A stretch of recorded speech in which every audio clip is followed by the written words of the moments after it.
what you have, hold fast, that no man take thy crown. That no man take thy crown. I pray nobody will take your crown. Many years ago, persecution against the church, in this particular area I'm talking about now, was very intense, very difficult and very high. And there were these people that were Christians. And he decided that they were going to kill them, but not by shooting them. They were going to kill them by making them die slowly.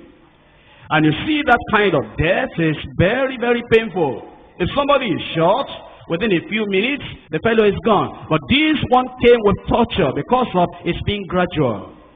They put a terrible block, and you know, this kind of block, maybe you've not seen that kind over here.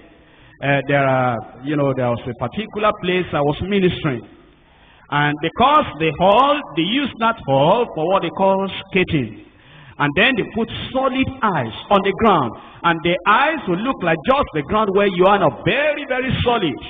But because of the meetings we were having, they had to put planks of wood on the solid ice, so that people can, still sit down, and they put their legs on the solid plank.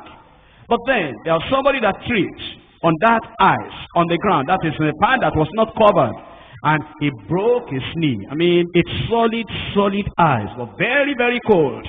So, this persecution of these 40 people, they put them in this particular ice, not covered, very cold. And as they just put them there, what will happen is that they will just die away like that. And they put soldiers so that they cannot run away. Soldiers on guard with their guns.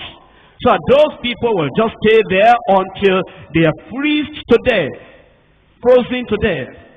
And so, these 40 people there, when they first got there because of the persecution, they were holding on, and they said they were not going to give up.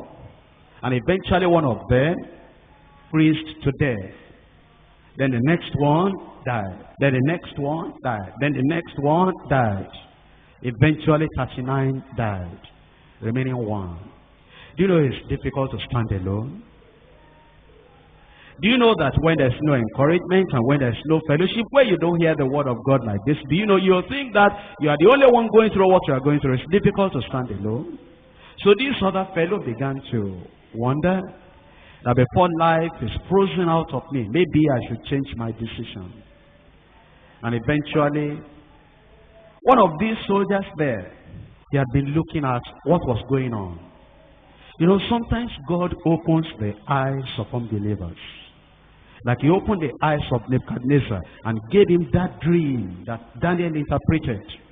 Like he opened the eyes of Pharaoh and gave him those two dreams that Joseph interpreted.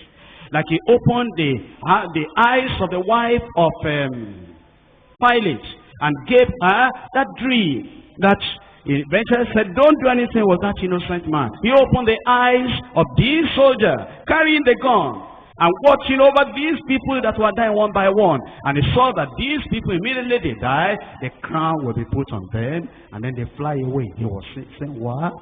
Glorious death?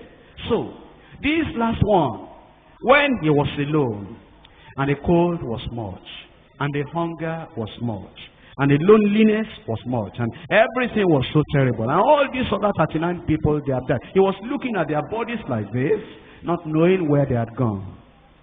He told those soldiers, he said, I give up. I can't continue again.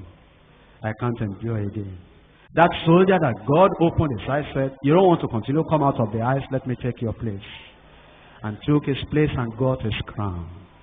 Hold fast what you have, that no man will take your crown. We don't know when Jesus is coming. Maybe we've gone, you see, sometimes you are traveling 100 miles and you have traveled 99 miles, it remains only 1 mile. Maybe you are feeling tired, maybe you are feeling weary. But look at all the distance you have gone, 99 miles already, and remaining only 1 mile. Why don't you say, even if I die, only 1 mile, I will make it? Why will you allow the devil to take your crown? Here we are. Look at how you have prayed. Look at what God has done in your life. Look at the endurance. Look at what we have suffered already. Look at the hunger. Look at the joblessness. Look at how your family rejected you. And we have come to this point now. Is it at this point we will say, I cannot continue again? I cannot follow again? Who will take your crown? Who will take the stars out of your crown? Where do you want to spend eternity? How do you want to end your Christian journey? You have borne the cross to this point. Can you not bear the cross for the little space that remains? You have been a conqueror up to this point. Can't you remain a conqueror for the little time that remains so that nobody will take your crown?